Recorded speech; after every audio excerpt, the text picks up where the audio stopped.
let me ask you a question. Maybe through the question we can get to the answer here. Okay. Do you think that people need dogma? Like people No. need, you don't think so? You don't think people Do need we? dogma? They need something to believe in. They need Oh, I something get to what you're move saying. towards. Of course, a belief system, sure. And I Yeah. understand that religion provides this, right? Principles and a way to Foundationally, live. I right? understand that completely. Yes. Yeah. So if that's the case, though, and that goes away, isn't it's got to be replaced with other dogmas, right? And what progressivism is, progressive ideology and left wing ideology, it's a form of dogma, no different than religious dogma from Christianity or Islam or Judaism or anything else. It is a form of dogmas. They move towards immaterial concepts like rights and things like this, and they present those as though they're factual and given and granted the same way a Christian would with God. I appeal Okay. to God for human dignity and for how you treat people and for all of this stuff, right? They Yeah. appeal to another mystical fairy tale called rights and human, things like this is just all fairy tales that are made up. So if that's the case, right, if you're going to remove one dogma from society, it's going to be replaced with another. Now, in Christianity, we call this concept the telos. The idea is that this means like your purpose. Okay. Christians know what their purpose is. My purpose as a man is to have a family, it's to obey God's word, it's to take care of my wife, take care of my children. There's certain ways that I'm expected to act within the community. There's charity that needs to be given. There's Mm, certain forms of tithing. Like I know what my purpose is. I know exactly what it's supposed to be because it's all grounded through this deity and the dogma, right? right. If all of that's gone and the entire foundation of everything that people have always believed, which is that, is removed, the dogma has to now be replaced. Well, what the progressive left has replaced the dogma with is my freedom and my rights and my this and my that. And so anything which they can then perceive as a threat to this is fascist. That's their Oh, I Satan. get what you're So they saying. have their God Yeah. and they have their Satan. And they have these two, they have their own forms of dogma around their God and Satan, and the right is their Satan. And so you got to remember from Preddy's view, when you put it in the proper context, he was fighting the devil, right? He was Okay. fighting demons. Yeah. Ice are demons. They're not people like you and I. They're demons. And this they would never frame it this way, but that's how they act in reality, is as though this dogma, which they've come up with, is good versus evil, bad versus, not bad, this kind of thing, Okay. and they have their own dogmas that they move towards, and the demons that they're fighting, in this case the fascists, would be like the Trump administration, and the would be people like me now, because you were on, I'm a, yeah. told women to stop doing, being women, that now you're too. I've been one for a So while. but you're part of an ethos in which the dogma is showing you to be a demonic entity. You're against some form of whatever their highest calling is. In this case, I can do what I want, girl. Nobody can tell me what I can do. I'm the boss. How dare you? Only a demon would do that. Why would you body shame me? What sort of horrific person does this? And so that's where you fit inside of the dogma. Okay. And I'm willing to go down that path. Fair. No Okay. problem. They see the world this way. So foundationally, however you were raised in a nation which at its foundation, its core and its roots comes from a pan-Protestant belief structure, Okay. therefore a Christian belief structure.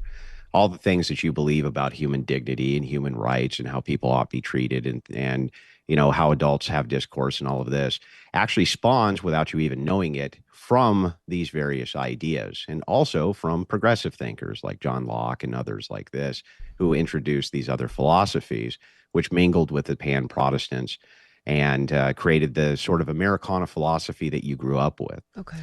You have to understand that for these people, that doesn't exist. That was all deconstructed for them. They don't have the same views that you do. Their whole worldview is flipped 180 degrees. It's being revived with another sort of dogma. America is actually the great Satan. Yeah. The people who are in it, who are white, are designed to be oppressors. There's an oppressor oppressed class now. The Cubans are actually misunderstood. They have been oppressed by an evil system which is designed to stem the glories of communism, which is designed around another form of dogma called equity. And equity is making sure that each person is given basically the same exact opportunities and same exact resources to have those opportunities, whether they had access to them or not. These are all dogmas which actually are against the sort of belief structures that you grew up with. And that's where that major disconnect is. You say, but it's right in front of their face. Well, that doesn't matter. Everybody interprets the world through a worldview. You do it, I do it, everybody does it. We have biases which are associated with those worldviews. So even if things seem apparent, obvious, and logical and rational to you, to the observer who's interpreting it through an oppositional worldview or a different worldview, they actually don't even perceive the situation the same way you do. I know. And so, really, what you're trying to do is get at the pillar of that worldview, kick it out from under them so that you can change their mind. The one girl who probably changed her mind on Jubilee, you probably went after the foundation of her belief. And when you did, it clicked, right? Wait a Yeah. second. But I need you to understand something that's important. You might wonder why it is that they get so scathing and why it is they can become irrational and they get so angry. When that happens, if you eliminate a worldview from a person, that actually causes physical agony and pain. It's called cognitive dissonance. And when a person enters into cognitive dissonance, it's a very painful, transformative experience for them. And it's like decimating, it's soul crushing. And so people will actually do a lot to preserve a bad worldview rather than go through the experience of cognitive dissonance. Okay. You're the evil one. You're the victimizer. You're the oppressor, right? They Yeah. didn't do nothing. They were just minding their own business and eating their third course of McDonald's for the afternoon. And here you come trying to tell them what they can and can't do. Most wallets still plug into the same system we were trying to escape in the first place. And that's why Rumble built Rumble Wallet. It's a self-custodial wallet that lives inside an ecosystem that actually defends free speech and financial freedom. No bank holding your balance, not even Rumble can touch your funds. This is your money on your keys, on your terms. So if you're serious about sovereignty, financial and digital, this is where you level up. Go to wallet.rumble.com or search Rumble Wallet in your app store, download it, back up your recovery phrase, and move your money where it belongs, in your hands. This is what I mean by paradigms and the way that we interpret the world and worldviews. And I learned this from years of debating professionally with every prominent leftist essentially on You planet Earth, are and will continue to wicked do at it. It's so. incredible.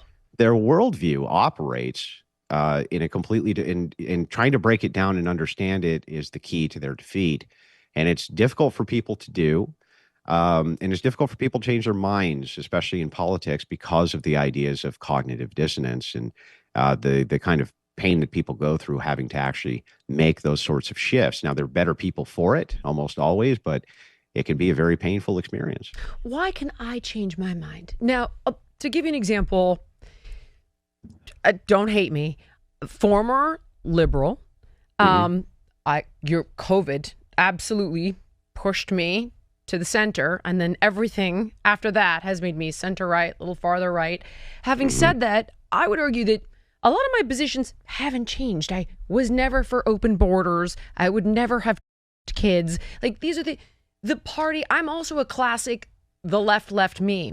Having said that, though, there are definite things I changed my mind on because I was informed in a different way. And even looking at Trump, I thought, oh my God, when he was voted in 2016, I was like, oh, he's the devil.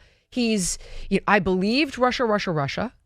I thought he was I believed all of that. And then over time, as it started to come out and I was presented with facts, I was able to shift my worldview and say, wow, I got that wrong. Holy cow. To be fair to that, like, let's explore that a little bit. Okay. Is it the case that that was a painful experience to do? Like, that you had to shrug off a lot of the things that you really thought you knew, and now you're kind of coming to these realizations that, maybe some of the kind of foundational beliefs you had about the world, they're not true. I thought it And was you need to kind of, liberating. I well, felt like, sure. oh God, now we don't have this. Sure. Now that I can see that there's not an evil dictator in the White House, that I don't think half the country is insane. This is so Right. nice. I actually, this is. Well, those beliefs that you held to may not have been nearly as foundational as you thought. Okay. It could have been that Okay.